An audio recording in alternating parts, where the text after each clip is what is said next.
Est-ce que nous sommes vraiment pas loin de la fin du VIH? Bienvenue aujourd'hui à Christophe Martet, président de l'association Vers Paris et Sans-Zéni, sans sida. Bienvenue à Plateau de Vivre avec le VIH. Bonjour Christina, merci pour ton invitation. Merci beaucoup Christophe. On va bien te présenter, parler de beaucoup de choses avec toi, mais je voudrais commencer par une date. Il reste 4 ans à 2030. Pourquoi on parle de cette date 2030 dans le réseau du VIH? Alors 2030, c'est une date qui a été choisie notamment par l'ONU-SIDA pour dire, voilà, en 2030, avec les outils dont on dispose pour à la fois dépister, traiter et prévenir le VIH, on peut mettre fin à l'épidémie comme vraiment menace mondiale dans le monde. 2030, c'est une date qui a été choisie il y a presque 10 ans maintenant, et un peu plus. Et c'était donc l'idée de dire, voilà, en 2030, il faut qu'on atteigne 95% des personnes séropositives qui connaissent leur statut, 95% de ces personnes sont traitées, et 95% de ces personnes traitées ont un traitement efficace, donc une charge virale indétectable. Ça veut dire quoi? Ça veut dire qu'elles ne transmettent plus le VIH à leurs partenaires sexuels en particulier. Donc, on se dit, c'est comme ça, avec ces chiffres-là, qu'on obtient la fin de la transmission. Alors nous, on l'a synthétisé par un slogan, mais qui est plus qu'un slogan, qui dit zéro transmission, zéro décès, zéro discrimination. Alors bien sûr, l'épidémie ne sera pas totalement éteinte, achevée, mais on estime qu'elle ne sera plus une menace mondiale, et que c'est comme ça qu'on peut, avec ces chiffres-là et avec cette politique donc, qui met en place le dépistage le plus possible, les outils biomédicaux comme la PrEP et le traitement comme prévention, c'est-à-dire le fait que les personnes dépistées qui connaissent leur statut puissent accéder tout de suite à un traitement, ça veut dire qu'effectivement, on arrête l'épidémie. Alors, je ne sais pas si c'est très clair, mais voilà. Tout à fait, mais on va détailler tout ce que tu as dit, parce que là, tu as dit énormément de choses. On va les détailler, mais tu as parlé aussi des politiques. On est à Paris, on enregistre cette émission à Paris, on a bientôt les municipales.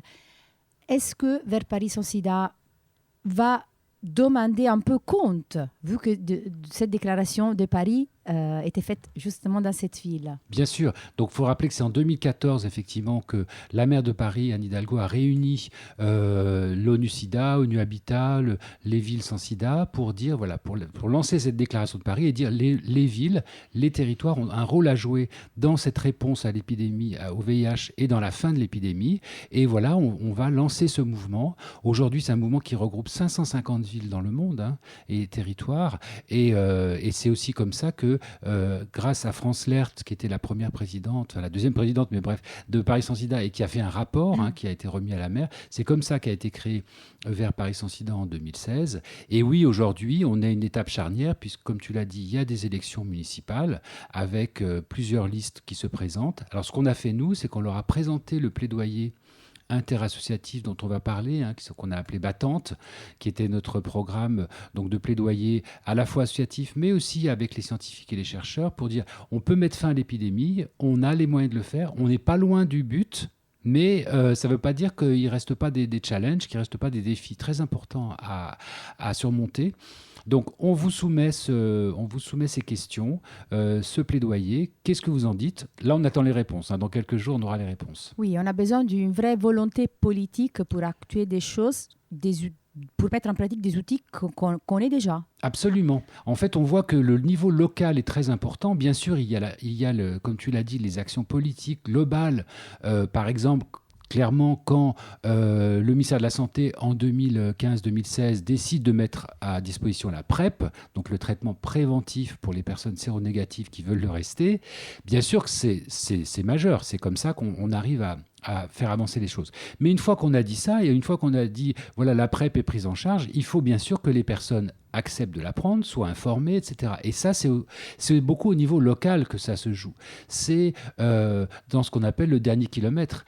Donc, c'est là où le travail des associations de terrain et les associations communautaires, je le dis, c'est très important, est majeur. Parce que ces associations connaissent leur public, connaissent leurs conditions de vie, qu'elles peuvent mieux discuter, dialoguer pour faire en sorte que des mesures de santé publique soient mises en place concrètement.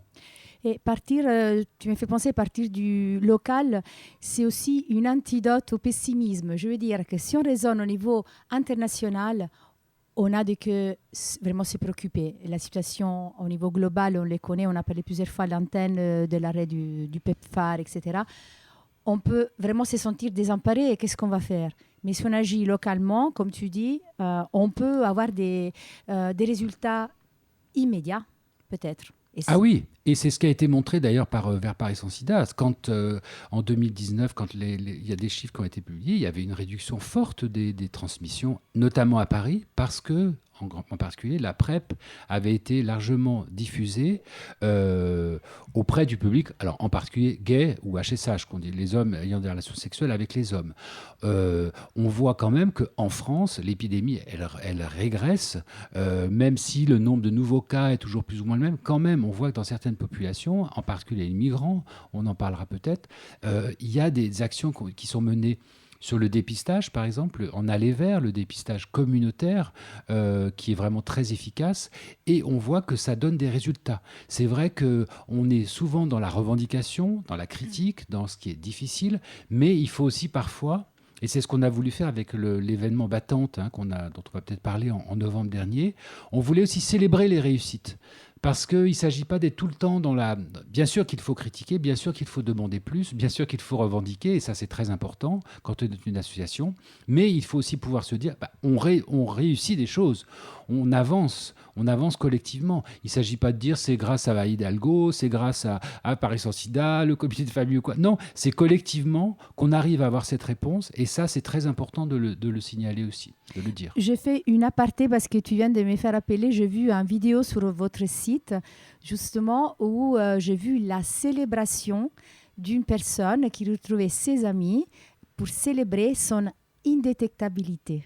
Absolument. Est-ce que tu veux nous expliquer un peu? Tout à fait. D'ailleurs, c'est une campagne que j'avais... Enfin, moi, je n'étais pas à Paris sans sida à l'époque, mais Paris sans sida s'était approché d'Ornet, qui était une appli de rencontre gay, dans laquelle je travaillais, et pour monter des films, des vidéos de célébration. C'est France et Ève, à l'époque, qui était directrice, et France était présidente, qui avaient cette idée de célébrer justement l'indétectabilité, le fait qu'une personne séropositive en traitement retrouve très vite une bonne santé, une immunité restaurée, et peut célébrer ça. Donc on l'avait pour la première fois, effectivement, c'était une vidéo dans le milieu gay, mais il y avait aussi dans le milieu des personnes trans, on avait aussi dans le milieu migrant, on avait plusieurs vidéos comme ça de célébration, parce que comme je disais, il faut être parfois positif, c'est quoi de le dire, mais en tout cas, il faut pouvoir dire, oui, on a réussi collectivement des choses. Il faut se battre, il faut que ces actions ne soient pas remises en cause. C'est pour ça qu'on a fait ce questionnaire aux politiques pour leur dire, voilà, il y a quand même, la municipalité précédente avait placé la barre assez haut. On aurait pu faire plus, Paris aurait pu faire plus encore. Il y a des villes qui ont peut-être été encore plus proactives dans le domaine du VIH, mais quand même Paris a vraiment porté cette question. En tout cas, donc... il ne faut pas que ça soit remis en cause, parce que même avec une municipalité qui a fait des choses en grand, qui a mis des moyens dans la lutte contre le VIH qui sont importants, on n'est pas encore arrivé au bout. Donc il faut cette volonté politique, il faut nous accompagner, et il faut faire confiance aux acteurs et aux associations et aux médecins de terrain qui sont sur le terrain. C'est eux qui connaissent le sujet. Et à propos de s'unir et se battre, Battante, tu viens de le dire, c'est votre plaidoyer qui il est, disons, sorti. Vous l'avez rendu public il y a quelques temps, quelques semaines, quelques mois. Déjà, la genèse de ce projet, dans le sens que c'est original et important, ces moments, quand tu dis de réunir. Vous réunissez les associatifs, les médecins et surtout les chercheurs. Ça, c'est quelque chose de nouveau, en fait. Oui, alors c'est vrai que c'est lié sans doute un peu à la situation un peu hybride de Vers Paris sans sida. On a la confiance, on est une association de loi de 1901, donc on a la confiance des pouvoirs publics, de la municipalité, des sociétés savantes, et on est aussi proche des associations, y compris les plus militantes, hein, comme Accept ST, Act Up, etc., parce qu'on est dans cette position voilà, d'interlocuteur un peu privilégié des uns et des unes et des autres. Et on a donc ma volonté et notre volonté avec l'équipe de Paris sans sida, que je veux saluer parce que c'est toujours un travail d'équipe à Paris sans sida, on a voulu justement poser les choses à 5 ans de 2030. Donc on était en 2025, fin 2024, début 2025, et on s'était dit, bon, là, il s'agit de se dire, voilà, on est presque au 3,95 à Paris, hein, on y est presque, mais ça veut dire quoi? On arrête, on continue, qu'est-ce qu'on fait? Comment on arrive au bout de cette épidémie, si je puis dire? Donc on s'est dit, on va réunir d'un côté les associations. Donc on a fait des petits déjeuners de travail le matin avec les associations qui étaient réunies sur les populations clés. Donc c'était les personnes vivant avec le VIH, les personnes migrantes, les hommes ayant des relations sexuelles nés en France et ceux nés à l'étranger, c'était les personnes trans et c'était les travailleurs et travailleuses du sexe. Donc on avait ces groupes de travail et on leur demandait, voilà, dites-nous ce qui a bien marché pour vous, qu'est-ce que vous avez, sur quoi vous êtes fiers d'avoir travaillé ces dernières années, qu'est-ce qu'il faut maintenir, qu'est-ce qu'il faut renforcer et qu'est-ce qu'on peut améliorer, voire qu'est-ce qu'on peut mettre en place comme nouvelles mesures pour mettre fin à l'épidémie, toujours dans cette optique-là, d'accord ? Et ça s'est accompagné en parallèle d'un travail avec les chercheurs, les médecins et aussi des associations expertes comme SIDAction ou Action Traitement sur les indicateurs, les 3,95 dont on a parlé, hein, donc 95%, etc. Est-ce que c'est suffisant? Est-ce qu'il ne faut pas en trouver d'autres? Est-ce qu'il ne faut pas améliorer la surveillance et l'analyse de l'épidémie avec ses différentes composantes? Et donc, ce travail qui a duré plusieurs mois s'est concrétisé dans un livre blanc, hein, qui est à disposition, battante, et qui regroupe le plaidoyer des associations et les demandes aussi des chercheurs et des médecins. Comme une petite feuille de route pour ces derniers kilomètres, comme on les appelle, symboliquement, ces derniers kilomètres qui porteront à la fin.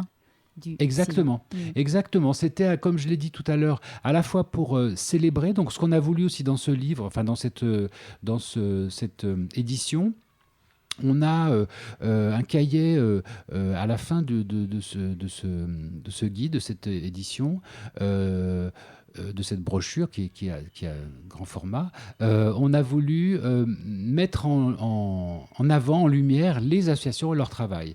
Et donc, j'ai demandé à Xavier Hérault, qui est un photographe, journaliste avec qui j'ai travaillé souvent, d'aller photographier sur le terrain toutes les associations, dont le Comité des familles, Aide, Acceptes, donc les associations du terrain à Paris et en Seine-Saint-Denis.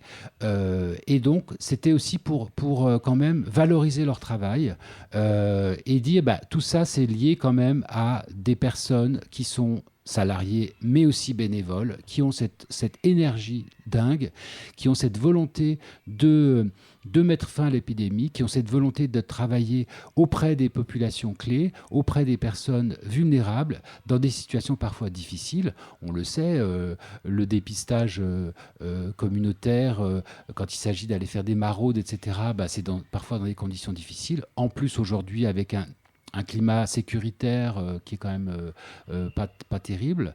Donc, c'était pour valoriser les associations. Et ça me paraît très, très important. Et j'aimerais d'ailleurs que ce travail photographique et de texte puisse peut-être se concrétiser dans une expo, par exemple, itinérante, pour montrer que la lutte contre le sida, c'est d'abord et avant tout des personnes qui travaillent au quotidien, d'arrache-pied, auprès des populations clés. Oui. Et depuis la fondation de Vers Paris sans sida, aujourd'hui, il y a eu beaucoup d'avancées. Si on peut faire un focus sur la prévention. Un de vos campagnes qui était très, très bien réussi, par exemple, c'était au Labo sans ordo. En fait, ça a permis vraiment une augmentation du dépistage. Maintenant, on va vers encore autre chose sur la même lignée par rapport aux infections sexuellement transmissibles, aux IST. Tout à fait. Donc au labo sans ordonnance, je le rappelle juste, c'était l'idée que on pouvait proposer un test sans avance de frais, sans rendez-vous, sans ordonnance, dans les laboratoires de ville. À Paris, il y en a plus de 300. Et donc c'était faciliter l'accès au test pour le VIH. Donc ça a été une étude qui a été menée avec justement un volet scientifique pour dire on fait quelque chose, on essaie quelque chose, mais il faut prouver que ça marche. Peut-être ça n'aurait pas marché. Ça a montré que ça augmentait le nombre de dépistages et surtout sur des populations justement qui étaient éloignées du dépistage du VIH. Donc c'est très important. Et quelques années après le lancement de VIH test, donc au labo sans ordo, le gouvernement a décidé de le mettre en place dans toute la France. Avec quand même le petit bémol que pour nous, quand on avait lancé, enfin quand Paris sans sida, j'y étais pas encore, mais quand Paris sans sida a lancé l'opération avec les Alpes-Maritimes aussi, il faut le dire, c'était accessible à tout le monde. AME, pas AME, papier, pas papier. Là, avec malheureusement le dispositif étatique, gouvernemental, il faut quand même avoir une couverture sociale, une couverture médicale, que ce soit l'AME, la PUMA, etc. Donc il reste les Cégides, où là, il n'y a pas de condition de papier pour faire un test gratuit. Et ça a été étendu aux IST, effectivement, il y a 2 ans. À plusieurs IST, dans le même dispositif qui est donc dans les labos. Alors, avec gratuit pour les moins de 26 ans et il faut une couverture sociale et une mutuelle pour les plus de 26 ans. Mais quand même, ça permet, et apparemment ce dispositif, on commence à avoir des chiffres, ça fonctionne très très bien, et surtout chez les jeunes. Donc ça, c'est très très encourageant. Et ça montre effectivement que voilà, la disponibilité, l'accessibilité aux tests, c'est très important. Et parallèlement à ce dispositif, nous, on a mis en place des actions de dépistage, notamment auprès des migrants en premier accueil, donc que ce soit dans les centres de domiciliation, dans les soupes populaires, etc., dans les foyers d'accueil, parce qu'on sait que c'est là aussi où les personnes ont parfois du mal à pouvoir accéder aux dispositifs existants de dépistage. Et là encore, on voit qu'on obtient quand même, avec des associations communautaires qui font le dépistage, ce n'est pas nous qui le faisons, mais on les finance pour ça, on voit que les résultats sont très intéressants. De la même façon qu'on fait du dépistage auprès de donc la population afrodescendante HSH, donc des hommes et des relations sexuelles avec les hommes et les personnes trans sur la scène ballroom par exemple. Donc c'est une scène culturelle très très importante sur Paris et la Seine-Saint-Denis. Là aussi, ça permet d'avoir des résultats intéressants. Donc il faut privilégier ces actions d'aller vers pour les personnes, en particulier migrantes, parce qu'il ne s'agit pas de leur dire, voilà, il y a un Cégide quelque part, allez-y. Non, il faut aller là où elles sont, là où elles vivent et dans les conditions dans lesquelles elles vivent. La prise en compte de tous ces codes aussi culturels, c'est aussi une question de communication très importante. On a parlé un peu tout à l'heure du concept d'indétectabilité. Est-ce que vous avez quelques idées avec Paris sans sida de comment faire que ce concept soit approprié par les populations, par la population générale? Je ne sais pas si on peut parler des populations générales ou si il faut viser. Qu'est-ce que ça veut dire à plus de 15 ans de la vie suisse, aujourd'hui être indétectable? Comment on le dit? C'est vrai que tu as tout à fait raison, c'est un sujet parce que aujourd'hui, donc on le sait qu'une personne séropositive en traitement ne transmet plus le VIH, donc ce qu'on a appelé le I égale I. Mais on a montré en 2023, donc dans un sondage, que très peu de personnes, moins de 25%, en tout cas à Paris, en Île-de-France, connaissaient ce concept d'EGALI. Moi, je pense qu'un des premiers leviers, ce serait déjà les professionnels de santé. Malheureusement, et ça c'est ressorti de nos travaux avec les associations pendant le travail qu'on menait sur Battante, peu de médecins, quand ils voient leurs patients séropositifs, ils leur disent « Ah voilà, ta charge virale est indétectable, c'est super, on continue, on garde le même traitement. » Mais on ne dit pas ce que ça veut dire concrètement. Alors qu'il faudrait que le médecin lui-même dise « Ça veut dire que tu ne peux plus transmettre le VIH à tes partenaires sexuels. Ça veut dire aussi que si tu as un projet de faire un enfant, c'est possible aussi. Alors, je ne sais pas si moi, mon médecin me tutoie, mais je pense qu'il y a pas mal de personnes qui le voient. Mais ça veut dire que vous pouvez mener à bien des projets, vous pouvez, voilà. Donc, et ben ça, malheureusement, ce n'est pas suffisamment connu, y compris des professionnels de santé. Donc, je pense que ça commence par là. Déjà, si les personnes qui sont au plus près des personnes vivant avec le VIH s'approprient ce message et le diffusent largement, à la fois auprès de leur public, mais aussi autour d'eux, auprès des autres médecins, parce qu'on voit encore les refus de soins, on voit encore trop souvent, et ça avait été souvent dit. Moi, j'avais participé aux États généraux des personnes vivant avec le VIH en 2024, organisés par plusieurs associations, dont Aide, le SIDAction, et puis d'autres associations. Eh bien, les refus de soins, par exemple des dentistes, voire on entend aussi des infirmières qui s'occupent du traitement injectable maintenant et qui refuseraient ou qui mettraient plusieurs gants, etc., sur des personnes vivant avec le VIH. Donc il y a cette méconnaissance du public, des professionnels de santé déjà, et puis je pense qu'après, alors nous, on n'a pas la science infuse et on ne sort pas des choses de notre chapeau vers Paris sans sida. On travaille toujours pour les personnes concernées. C'est le fameux principe de Denver, jamais rien pour nous sans nous. Donc on travaille toujours avec les personnes concernées, les associations de terrain, les médecins, les chercheurs.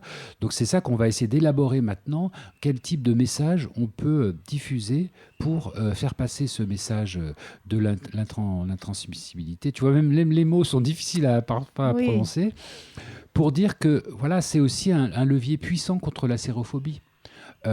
Parce qu'on le voit même, y compris dans la communauté gay, la communauté LGBT, il y a des rejets aussi parfois parce qu'on demande aux gens s'ils sont clean, on va demander des choses complètement absurdes.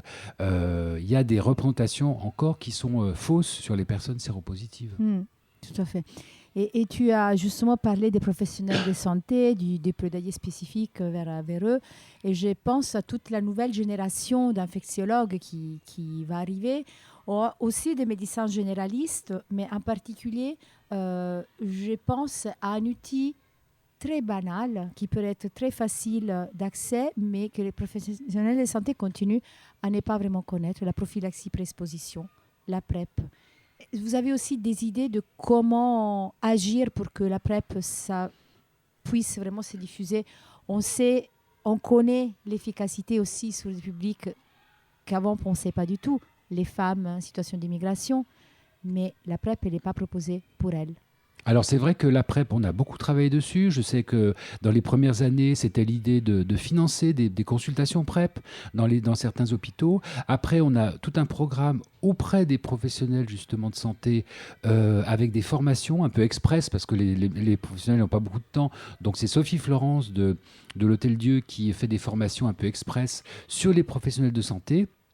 Mais on voit aussi qu'il y a des fausses représentations, et notamment, tu l'as bien dit, aujourd'hui, malheureusement, la PrEP, c'est encore 95% chez les hommes. Il faudrait que ça augmente énormément chez les femmes, en particulier les femmes migrantes.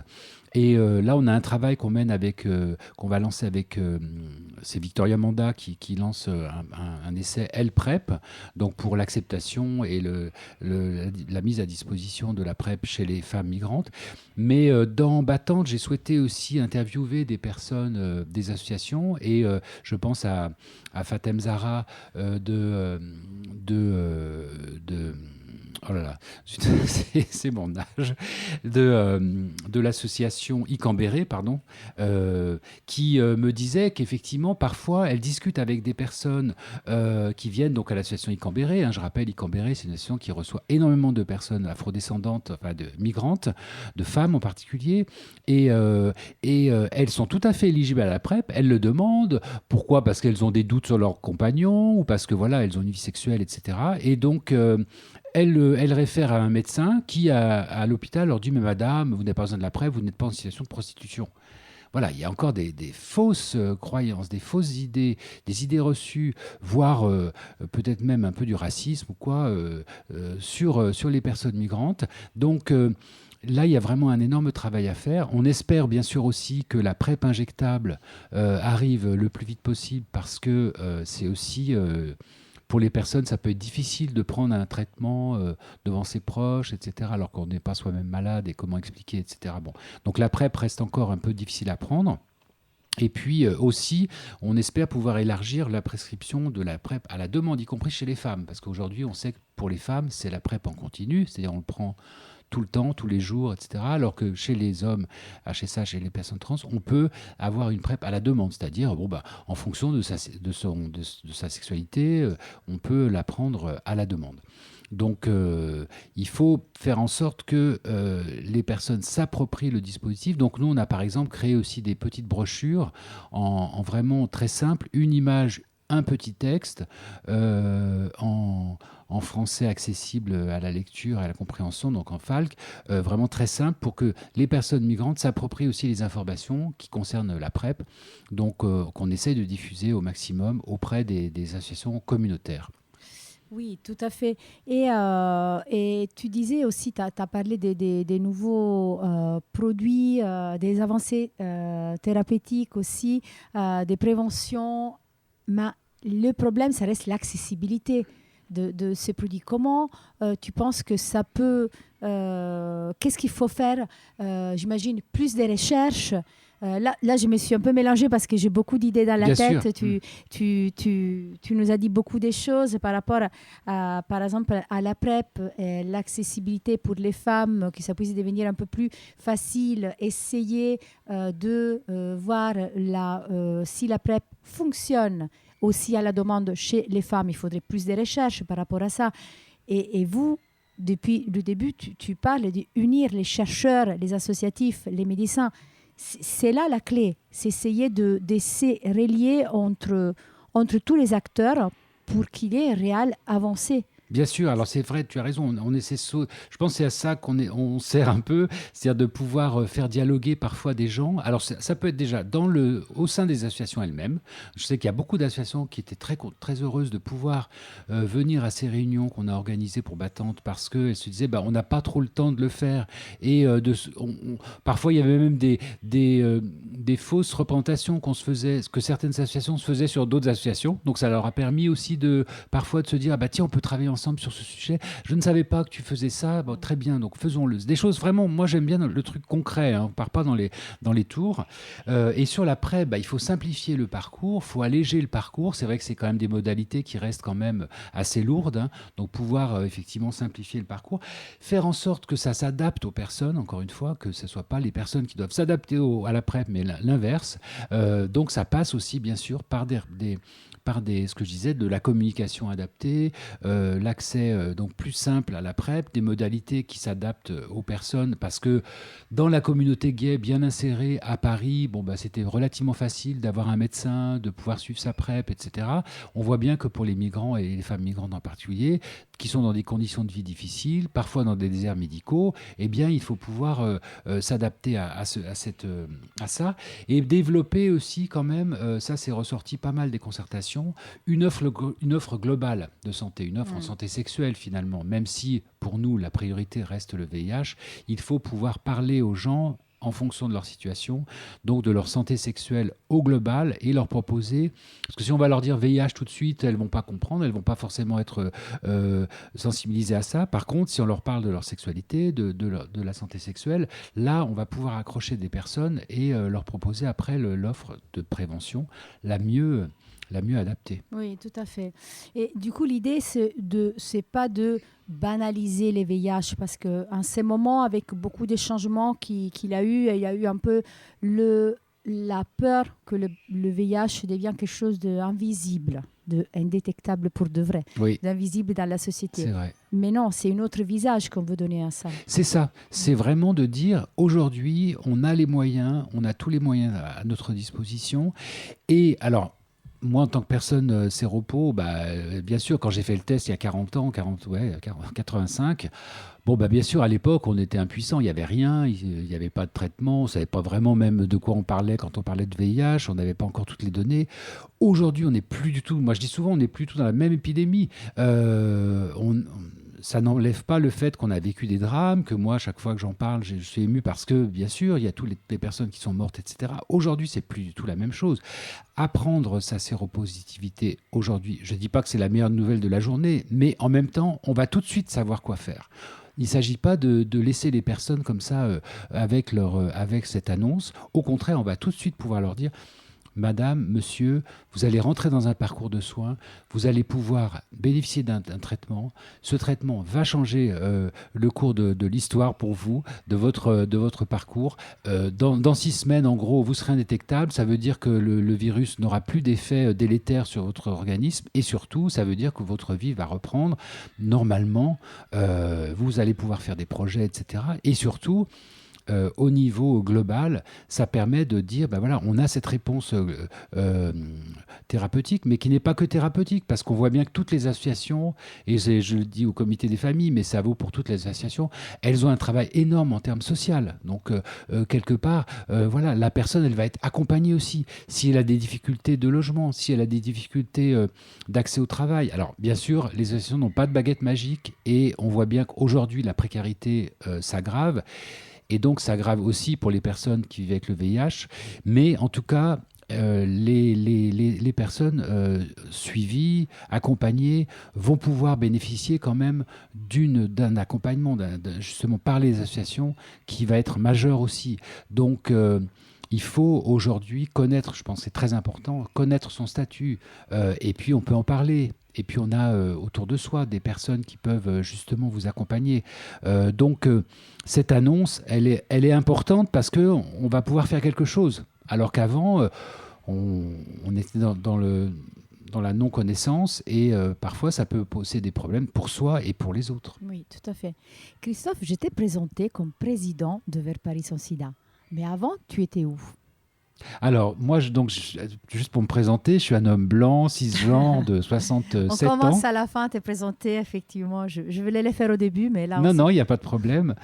Pour que les gens qui m'écoutent à la radio se rendent compte, j'ai des lunettes et tout. Bref, je suis un homme gay et... moi, comme je l'ai dit, hein, j'étais journaliste. Je suis parti à la retraite. J'ai pris ma retraite là, en 2024. Je me suis dit, vraiment, avec le parcours Séropos, j'aurais pas forcément imaginé que j'allais pouvoir prendre ma retraite. Donc, je me suis dit, profitons-en. À 65 ans, je prends ma retraite. Donc, j'ai été journaliste toute ma vie, mais j'ai aussi agi beaucoup. Enfin, j'ai été membre d'associations et en particulier donc. À partir de 1990 d'Act Up, donc au début Act Up New York, puis après Act Up Paris jusqu'en 2004, où j'étais président d'Act Up Paris entre 94 et 96. Et j'ai essayé aussi d'agir en tant que journaliste en créant justement un outil qui s'appelait Tétu Plus, qui était un guide d'information de Tétu, qui s'adressait à toutes les personnes vivant avec le VIH, qui était diffusé. Et puis aussi, bien sûr, avec... les différents médias dans lesquels j'ai travaillé, j'ai toujours voulu que cette question du VIH soit mise en avant. Voilà, et j'ai milité effectivement longtemps à ACT UP dans les années où il fallait vraiment faire bouger les choses. Il faut toujours faire bouger les choses aujourd'hui, mais il fallait surtout alerter sur la gravité de cette épidémie et faire en sorte que des traitements puissent être disponibles en particulier et que les conditions de vie des personnes aussi s'améliorent en termes sociaux et contre les discriminations. Donc voilà, et j'ai rejoint donc Vers Paris sans sida en 2023. C'est France qui souhaitait passer la main. Elle a été présidente pendant 6 ans et demi et elle a mené un travail énorme. Voilà, donc elle a souhaité passer la main et c'est vrai que j'ai un profil très différent de France.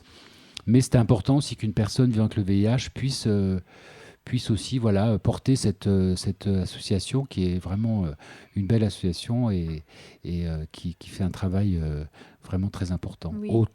Avec bien sûr toujours les autres associations, avec les médecins, avec les chercheurs. Tout à fait. Et toi, Christophe, il y a 40 ans, la découverte du VIH, tu es là, tu es battant, tu dégages une énergie très forte. D'où vient ça ? D'où vient cette énergie, cette envie, cette positivité ? Elle vient d'abord de... peut-être, ma personnalité, j'en sais rien, mais en tout cas, elle vient aussi du fait que quand tu as passé beaucoup d'étapes difficiles, je dis, on doit ça aussi aux gens qui sont morts, en fait. Moi, je dis, moi, j'ai un peu une dette envers mes amis très proches qui sont décédés au début de l'épidémie, que j'ai pas su quoi faire. J'étais vraiment dans une détresse énorme, une tristesse aussi très importante. Et je me dis, il faut bien sûr pouvoir il faut se battre, quoi. Il faut se battre. Alors, je suis très entouré. C'est ça aussi. Je pense que j'ai eu la chance d'avoir une famille aimante qui m'a pas rejeté. J'ai eu quand même un travail, donc j'ai pu travailler, même si à un moment j'ai dû arrêter de travailler. Donc, je suis quand même dans une situation pas trop mauvaise au niveau du travail, etc. Donc, je sais pas. Je me dis, bah, voilà, il faut donner de son temps. J'ai un mari qui est super, qui m'aime, et ça, je crois que c'est très important. Il faut privilégier aussi l'amitié, l'amour. Alors, c'est peut-être banal ce que je vais dire, mais quand même, bien sûr que c'est important de consacrer du temps aux autres, bien sûr. Mais il faut quand même toujours penser un peu à soi, être un peu égoïste aussi quelque part. C'est un peu les deux, quoi. C'est un peu on est toujours un peu entre les deux. Parfois, je me dis, non mais moi le VIH, je le vis, donc parfois j'ai pas forcément envie de passer mes journées entières à regarder des choses sur le VIH, etc. Il faut que je prenne du recul, que je marche dans la rue, que je fasse du sport, que voilà, faut penser à soi mais je pense que penser aux autres, s'occuper des autres, travailler avec les autres, moi, c'est ce qui m'a permis de tenir aussi. Les associations, je leur dois. Moi, je disais toujours que ACT UP, c'était mon meilleur antirétroviral avant qu'existent les antirétroviraux puissants, parce que le fait d'être ensemble, de pouvoir en parler de façon voilà, non dramatique, de pouvoir même des fois rigoler du VIH avec les blagues idiotes qu'on faisait et tout, et ben ça permet voilà, de décompresser. La colère aussi, c'est important. Parfois, il faut pouvoir taper du poing sur la table, et ça fait du bien. Donc, voilà, il faut se faire du bien, et je pense que collectivement, je sais que tout le monde n'est pas... Moi, j'étais pas forcément quelqu'un de très collectif, entre guillemets, de me dire, tiens, les associations, etc. Moi, j'étais plutôt un peu... Au début des années 80, j'étais journaliste, voilà, bon, bah, je travaillais au métier. J'avais pas forcément cette idée de... Mais les associations m'ont apporté énormément. Donc, il y a un moment... Bah là, tu vois, je suis à la retraite, j'ai un peu de temps. Bah, je me dis, faut pouvoir donner aux autres. Mais ça ne veut pas dire que je suis à 100% sur le VIH. Il faut pouvoir aussi prendre un peu du recul, ou en tout cas vivre, voilà. Tout Et j'ai la simplement. chance de vivre, donc je pense on a tous, on a tous ça de se dire, bah franchement avec ce qu'on a vécu, profitons-en quoi. Essayons de se dire, voilà, la vie vaut quand même la peine d'être vécue, et puis il y a des moments difficiles, mais ça, vieillir, c'est difficile, hein, de toute façon, voilà. Mais il y a aussi d'autres écueils, d'autres échecs qui arrivent, ou d'autres difficultés au niveau santé, ou parfois au niveau financier, etc. Mais voilà, moi, je sais que c'est grâce au fait d'être ensemble dans un combat collectif que ça me donne de la force, en tout cas. Une dernière question. Tu te vas comment d'ici 2030? Oh là, d'ici 2030, ouais, 5 ans, bah là, oui, oui, bah écoute, j'espère pouvoir porter en tout cas cette parole et pouvoir travailler encore avec, être présent dans la scène, si je puis dire, dans le sujet du VIH. Et j'espère surtout que Vert Paris Sans Sida pourra continuer, ainsi que toutes les associations, parce qu'elles sont menacées aussi parfois, hein, enfin souvent même, on l'a vu récemment avec le plan social à aide, etc. Donc j'espère vraiment de faire en sorte de continuer cette mobilisation pour que les moyens soient là, soient présents pour les associations, et surtout que les personnes séropositives ne disparaissent pas, comme tu l'as dit tout à l'heure, l'indétectabilité. Il ne faudrait pas que ça soit l'indétectabilité, l'invisibilité des personnes séropositives. Donc, faire en sorte par mon témoignage et par le témoignage des personnes vivant avec le VIH autour de moi, de toujours porter cette parole, de toujours être présent et présente. C'est pas facile de témoigner parfois, mais ceux qui le peuvent ou celles qui le peuvent, eh bien, il faut pouvoir inciter les personnes séropositives à le dire dans leur contexte, quand elles en ont envie. Mais c'est très important qu'on puisse, nous, en tout cas en tant que personnes vivant avec le VIH, être toujours dans le paysage et dans cette lutte, parce que c'est d'abord par nous, avec nous, que ça passe, quoi. Merci. Merci beaucoup à Christophe Martet de Vers Paris Sans Sida. À une prochaine. Merci beaucoup, Christina. À bientôt. À Oui. bientôt. Merci.